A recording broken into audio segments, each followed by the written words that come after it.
So far, we've covered how Aspen created predictable EBITDA with centralized patient intake and scheduling, and how they created scalable operations with centralized, standardized systems, offers, and financing. None of that works without pillar number three, which is the national people development and career paths. Pillar number three is Aspen's unfair advantage, the part that nobody sees, yet everybody feels. A national talent engine. Because you already know this. Operations don't scale, technology does not scale, even clinical workflows don't scale, people scale. And Aspen built a people development machine that turns assistants, hygienists, managers, and doctors into predictable, promotable, high performance operators. Let's break that down. Let's start with something no mid-sized DSO or multi-location group has, a nationwide role-based career framework. This is visible in Aspen's hiring pages, job postings, training academy pages, and leadership pathways. Every role has a corporate defined ladder. So for dental assistants, they have a lead dental assistant, then there's an area dental assistant, then there's a regional trainer. Then there's a lead hygienist, and then there's also a hygiene development coach. For office managers, there's multi-site managers, and then there's also regional operations director. Associate dentists have lead dentists, and there's area clinical director. And each ladder is tied to compensation bands, training expectations, CE milestones, KPI targets, leadership requirements, tenure expectations, competency checklists. This is HR tech at scale, not a mom and pop management. Here's what Aspen does brilliantly. They don't outsource doctorate development. They use ADA CERF certified, accredited CE. And Aspen's doctors follow a structured CE pathway, a leadership communication training. They have implant certification pathways, often Strawman aligned. They have advanced prosthodontic CE. They use digital dentistry CE by 3Shapes, SprintRay, or Denti.ai. Practice owners' readiness programs that are included in the leadership track. This is not random CE. This is a curriculum which is based on the track that is defined for the doctors. Hygiene career pathing with standardized protocols and growth milestones. This is where Aspen is miles ahead of most DSOs. Let's break it down and let's break down what they standardize.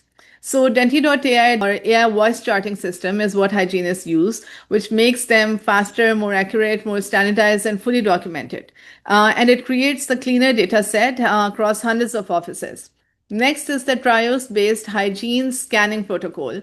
Hygiene scans are not optional. They're mandatory in many offices, and which means that Aspen accumulates uniform digital records, predictable treatment planning inputs, consistent hygiene KPIs, and standardized reappointment structures.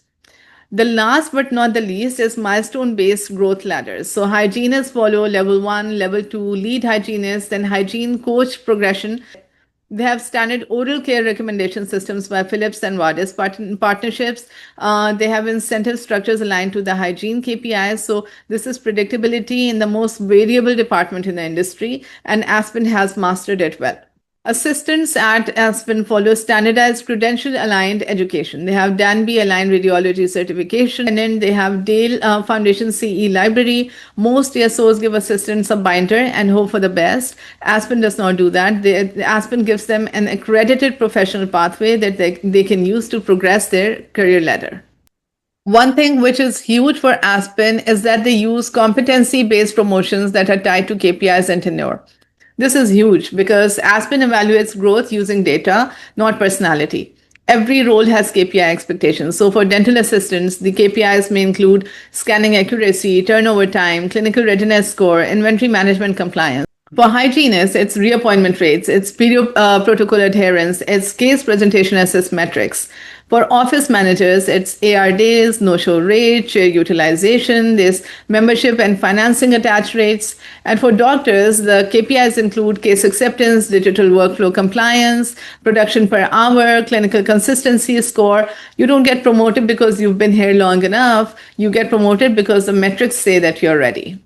And lastly, there's predictable workforce development, lower turnover, and higher EBITDA stability. Because when you build a national people development system, you get predictable talent, predictable operations, predictable EBITDA.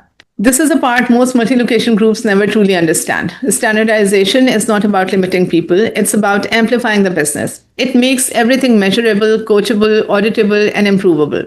It stops every office from reinventing dentistry on an island and turns the whole group into a synchronized high performance machine. That's why the organizations that master standardization can open locations like clockwork.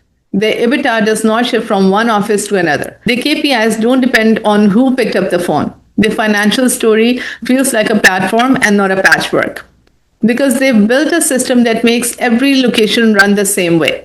That's the real difference maker. You don't scale valuation by adding more locations. You scale valuation by limiting the variation or the variance and eliminating variability. And the moment the business runs the same way everywhere, everything becomes predictable. And predictable EBITDA gets valued like a platform, not a practice group. That's the whole game. That's the blueprint. And that's exactly how a 5, 10, 15, or 20 location group becomes a serious private equity ready operator.